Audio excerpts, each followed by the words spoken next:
नमस्कार दोस्तों, wealth sky के एक और नए इंटरेस्टिंग वीडियो में आप सभी लोगों का स्वागत है। मेरा नाम है सुधीर और बात करेंगे इस वीडियो में हम निफ्टी एंड बैंक निफ्टी के बारे में। दोनों के चार्ट को अंडरस्टैंड करेंगे, समझने की कोशिश करेंगे। आज निफ्टी की एक्सपायरी थी जिसकी वजह से मार्केट थोड़ा वॉलेटाइल रहा यहाँ पे। और कह सकते हैं मॉर्निंग में मार्केट एट 11 का वीडियो भी मैं नहीं डाल पाया था क्योंकि कुछ इंटरनेट इशू था, इसकी वजह से मैं वीडियो नहीं डाल पाया। बट होता रहता है, ऐसी टेक्नोलॉजी प्रॉब्लम यहाँ पे रहते हैं। थोड़ा सा इंटरनेट की वजह से मैं वीडियो नहीं डाल पाया था। बट आज की जो निफ्टी की एक्सपायरी हुई है अराउंड 19,545-46 की आपकी एक्सपायरी हुई है। तो ये पॉइंट हम यहाँ पे क्लियरली समझेंगे, प्लस कुछ अपडेट्स हैं वो भी मैं आपको बताऊँगा। तो जल्दी से इस वीडियो को स्टार्ट करते हैं। ठीक है, सबसे पहला अपडेट जो जैसा कि आपको पता है कि कॉपी ट्रेडिंग का जो प्लान है बेसिकली वो आपका ऑलमोस्ट टेस्टिंग कंप्लीट हो चुकी है। आज शाम को 5 बजे तक आपको मेल आ जाएगा, 5:30 बजे तक आपको मेल आ जाएगा। उसमें पूरा प्रोसीजर है, टर्म्स एंड कंडीशंस हैं, कंसेंट है, वो सारी चीज़ें आपको ध्यान से पढ़नी है। जब आप उन सारी चीज़ों पे एग्री हो तभी आप पेमेंट करिएगा, अदरवाइज़ मत करिएगा। ठीक है, तो जिन लोगों ने रजिस्ट्रेशन फॉर्म फिल किया हुआ है उन लोगों को सभी को मेल आ जाएगा। और प्लस एक टेलीग्राम का लिंक मैं आपको डिस्क्रिप्शन में दे रहा हूँ, आप उस लिंक से टेलीग्राम को ज्वाइन कर लीजिएगा। बेसिकली एक सेपरेट चैनल मैंने बनाया है। जो लोग ये WS कॉपी प्लान जो लोग लेने चाह रहे हैं उन लोगों के लिए मैंने एक सेपरेट चैनल बनाया है जिसमें कि आपको अपडेट्स मिलते रहेंगे। कोई भी प्रॉब्लम आता है किसी भी रिगार्डिंग, कोई भी अनाउंसमेंट है वो आपको मिलता रहेगा। तो डिस्क्रिप्शन में उसका लिंक दिया हुआ है, आप उसको ज्वाइन कर लीजिए। जैसे ही मैं मेल सेंड करूँगा वहाँ पे भी आपको अपडेट मिल जाएगा। ठीक है, अब बात कर लेते हैं मार्केट की। तो मार्केट की बात करने के बाद आज कह सकते हैं जो फर्स्ट सीरीज़ थी अक्टूबर की वो कंप्लीट हो चुकी है। कल सेंसेक्स की एक्सपायरी है। बट यहाँ पे अगर देखा जाए तो ग्लोबल मार्केट की कंडीशन जो फिलहाल दिख रही है वो इंडेक्सेस फ्यूचर्स में डाउ फ्यूचर करीब 95 पॉइंट नेगेटिव है और नैस्डैक फ्यूचर भी 22 पॉइंट नेगेटिव है। यूरोपियन मार्केट फ्लैट है। ठीक है, ऑप्शन चेन डाटा में कुछ है नहीं क्योंकि जाहिर सी बात है कि कल से नई सीरीज़ स्टार्ट होगी। अब हर दिन एक्सपायरी है तो आपको जो डाटा है वो थोड़ा सा और प्रॉपरली रीड करना पड़ेगा। निफ्टी के चार्ट पे चलते हैं तो देखो, डे चार्ट पे चलते हैं तो यहाँ पे मैं आपको कुछ इंपॉर्टेंट पॉइंट बताऊंगा। ठीक है, अगर आप स्टडीज़ में जाओगे मूविंग एवरेज यहाँ पे देखोगे तो यहाँ पे क्या है कि ये आप देख रहे हो, ये अब 50 डे मूविंग एवरेज के नीचे ही कामकाज कर रहा है। अब कल अगर इसके ऊपर खुलता है, यानी 19,607 के ऊपर गलती से खुल जाए या फिर आपको मिलता है तो आपको डेफिनेटली एक बार वहाँ पे शॉर्ट करके काम करना चाहिए क्योंकि अब ये इसके लिए रेजिस्टेंस का काम कर सकता है। ये पॉइंट आपको ध्यान में ज़रूर रखना है। ठीक है, दूसरी चीज़ अगर 50 मिनट टाइम फ्रेम में चलते हैं तो अब देखो यहाँ पे क्या है मार्केट के लिए, ये पर्टिकुलर पॉइंट मार्केट के लिए इम्पॉर्टेंट है।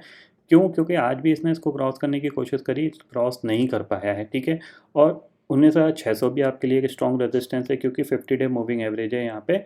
जब तक ये अगर देखा जाए तो ऊपर की तरफ, अगर मैं सक्सेसफुली अगर बाइंग की बात करूँ तो जब तक ये इस लेवल को क्रॉस नहीं करता 19,730 को, तब तक मैं बाइंग में कुछ ज़्यादा इंटरेस्टेड नहीं हूँ। ये ऐसे पुल बैक तो आएंगे मार्केट में बट सस्टेनेबिलिटी चाहिए मेरे को, मतलब एक कंटिन्यूसली हायर हाई का मूवमेंट चाहिए जो मार्केट को एक कह सकते हैं स्टेबिलिटी प्रोवाइड करता है। वरना क्या हुआ, एक कैंडल में ऊपर गया फिर साइडवेज चला गया, उसका कोई फ़ायदा ही नहीं है क्योंकि जो प्रीमियम जंप होंगे वो धीरे धीरे डाइल्यूट हो जाएंगे। ठीक है, इतना आपको समझ में आ गया।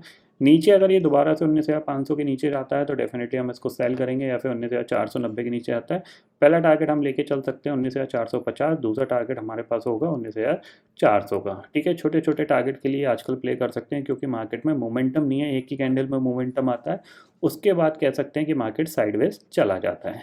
ठीक है, तो निफ्टी का ये व्यू है। बैंक निफ्टी देख लेते हैं। तो बैंक निफ्टी में अगर आप देखोगे यहाँ पे भी अगर आप डे चार्ट पे चलते हो तो डे चार्ट पे यहाँ पे देखो सिंपल सी चीज़ क्या है, स्टडीज़ में जाओगे मूविंग एवरेज में जाओगे तो ये भी अपने 50 डे मूविंग एवरेज के नीचे सक्सेसफुली कामकाज कर रहा है। ठीक है, तो इसके लिए ये एक रेजिस्टेंस लेवल है, यानी 44,800 के आसपास जब भी बैंक निफ्टी जाए डेफिनेटली आपको यहाँ पे सेल करके काम करना चाहिए।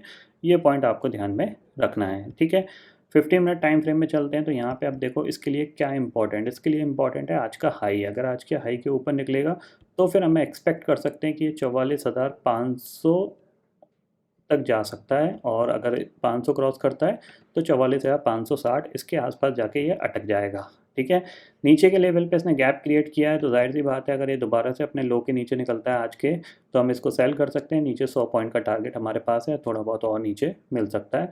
तो फिलहाल मार्केट कैसा हो रखा है कि सिर्फ एक ही मूवमेंट आता है पूरे दिन भर में और उस मूवमेंट के बाद कोई मूवमेंट नहीं आता। तो ऐसे मार्केट में नॉर्मली ये चॉपीनेस मार्केट जो होता है, इस मार्केट में आपको कम क्वांटिटी में काम करना चाहिए ताकि आप अगर गलती से ट्रैप हो या फिर आपको कोई भी मिस्टेक होती है तो आपको छोटा लॉस हो, हमेशा ये पॉइंट आपको ध्यान में रखना है। जितनी छोटी कैपिटल से काम करोगे उतना आपका कॉन्फिडेंस अच्छा होगा, धीरे धीरे मार्केट की अंडरस्टैंडिंग बढ़ेगी और लॉन्ग टर्म के हिसाब से मार्केट में जो काम करने का तरीका है ये सबसे बेस्ट तरीका है, क्योंकि छोटे पैसे से काम करने का मज़ा थोड़ा सा अलग होता है। बड़े पैसे में आप प्रॉफिट और लॉस पे ज़्यादा फोकस करते हो, लर्निंग पे कम फोकस करते हो। तो ये पॉइंट आपको ध्यान में रखना है, ठीक है। ग्लोबल मार्केट की सिचुएशन मैंने ऑलरेडी आपको बता दी है, तो यहाँ पे देखो अभी भी नेगेटिव ट्रेड कर रहे हैं। अगर ये आज के दिन में दोबारा से गिर के बंद होते हैं तो फिर हम कल दोबारा से गैप डाउन खुल सकते हैं, या फिर हम कह सकते हैं कि फ्लैट भी खुले या गैप अप खुले तो थोड़ी बहुत सेलिंग दोबारा से आ सकती है। ट्रेंड नेगेटिव है तो आप सेलिंग पे थोड़ा सा ज़्यादा फोकस रखना, बाइंग पे थोड़ा सा कम फोकस रखना, ठीक है। तो आई होप दोस्तों ये पर्टिकुलर डाटा आपको समझ में आ गया होगा। दोस्तों फिलहाल इस वीडियो में इतना ही है। आई होप ये वीडियो आपको पसंद आएगा। वीडियो पसंद आता तो लाइक और शेयर ज़रूर करिएगा और चैनल को जो सब्सक्राइब कर लीजिए, क्योंकि मैं सुधीर लेके आता रहूँगा हर दिन आपके लिए नए नए वीडियो। इसी के साथ शुक्रिया दोस्तों, जय हिंद।